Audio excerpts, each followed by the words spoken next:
Yo guys, Jonathan here. Welcome to today's installment of Mac User Tries a Gaming PC. Real quickly, want to give a huge thank you to Lenovo and AMD for being an incredible partner and continuing to support the channel. We have been busy this month, but this one is a fun one. This is without a doubt the most amount of power I've personally ever got to check out in a gaming laptop, and today we got two thick boys. This is the Legion 5 and its bigger brother, the Legion Pro 5. Now I'm going full rip on this video, which means this was edited on a PC in Davinci Resolve, no MacBook, no Final Cut Pro. I'm also jumping into some gaming, which could be a disaster. You may never see me again. I probably shouldn't joke like that after all the health stuff, but I guess you gotta have a little dark humor here and there. For me personally, I think the Legion 515 really calls my name because of the form factor, but also the display. It's one of the best displays I've ever seen, and knowing that I was going into this with video editing in mind, that kind of just sealed the deal. The other thing that I really love outside of the display with this Legion 515 is really just the design in general. On a select few laptops, Lenovo has the power port actually on the back side of the laptop. So in this case, it's plugged in, but you don't see anything, which I think is brilliant. The trackpad is incredible. Tap to click is just seamless and smooth. And I also love the keyboard.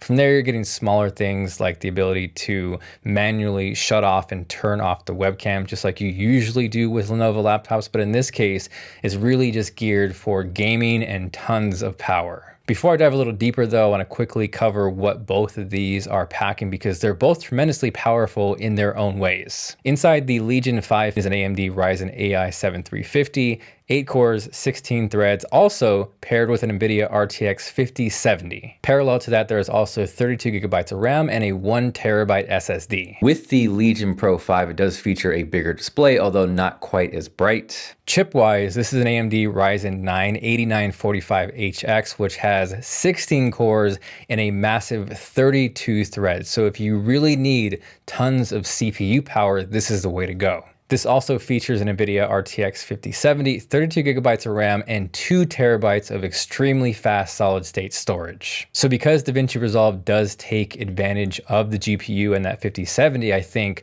the number of cores matter a little bit less for me in this case. And honestly, the Ryzen AI 7350 packs so much power that I'm not even stressing. At this point, I think it's time to throw myself into Davinci Resolve and see if I can do this. So it took me a minute, but I'm a little more comfortable within Davinci Resolve. I think Final Cut is just so innately part of me to the point where it almost feels like an extension that this just took a minute to get somewhat comfortable. Real quickly, Control comma brings up preferences, and within this we can see that not only is it taking advantage of that RTX 5070 for GPU processing, but for the neural engine as well. So we'll go ahead and hop out of here. Got the keyboard and mouse set up because even though we're in gaming land, posture is still my #1 goal. Got the screen eye level and we can't be doing this. So with Final Cut Pro, what I'm attached to is that magnetic timeline because I feel like it's just the quickest way to cut down a talking head. You can get somewhat close in the cut section of Davinci Resolve where you can blade and ripple and get a similar effect, but what seems to drive me crazy is it doesn't look like there's a way to zoom in or out of this timeline. You're just kind of stuck with this predetermined view. Conversely, if we hop over to the edit section, you can zoom in, you can zoom out, and with me, I can kind of tell just by the waveforms where there's going to be a good chunk, and that makes it a ton easier. Also with this keyboard, I kind of feel like I'm in one of those FL Studio beat cookup videos. The only thing I'm going to cook up, however, is this edit. So I have like 3 cuts and still quite a bit to go, so I'm just going to hop in and kind of blaze through this as fast as I possibly can. So for example, I'll select this and it's Control-Shift-X, and that kind of just brings everything over, as opposed to if I just selected this and deleted that, that is going to keep that gap there. So again, for a replay, to quickly show that difference, select this, Control-Shift-X, and now we're cooking.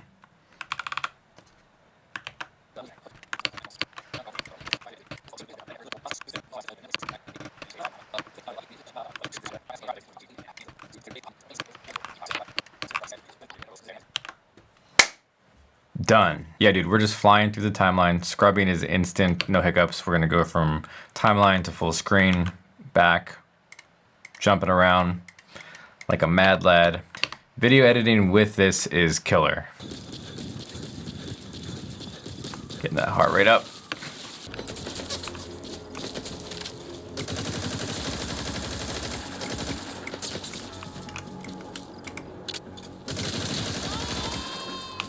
All right, got somewhere. Jesus. French toast. French toast.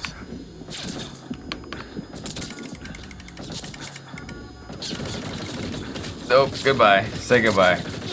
Good run. It was a good run. Man, we are not looking good. See ya, Steven. I have no idea what I'm doing, but it's okay. Performance is great. I mean, look at that moon right there. Where did he go?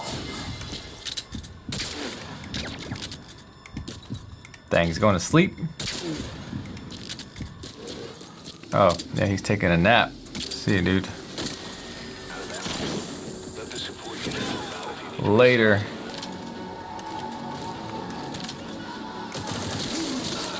Snap.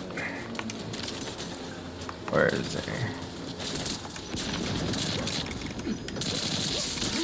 Damn, they're sniping me, dude. I sucked. That was fun. I think this may stir something to where I have to do this more often. So that is today's episode of Mac User Tries a Gaming PC. Hopefully you guys enjoyed it. If you did and you are feeling like being awesome, make sure you guys drop a like down below. If you guys want to check out anything else I've covered with Lenovo, links are in the description as well. This is Jonathan. I appreciate you, and I will catch you guys later.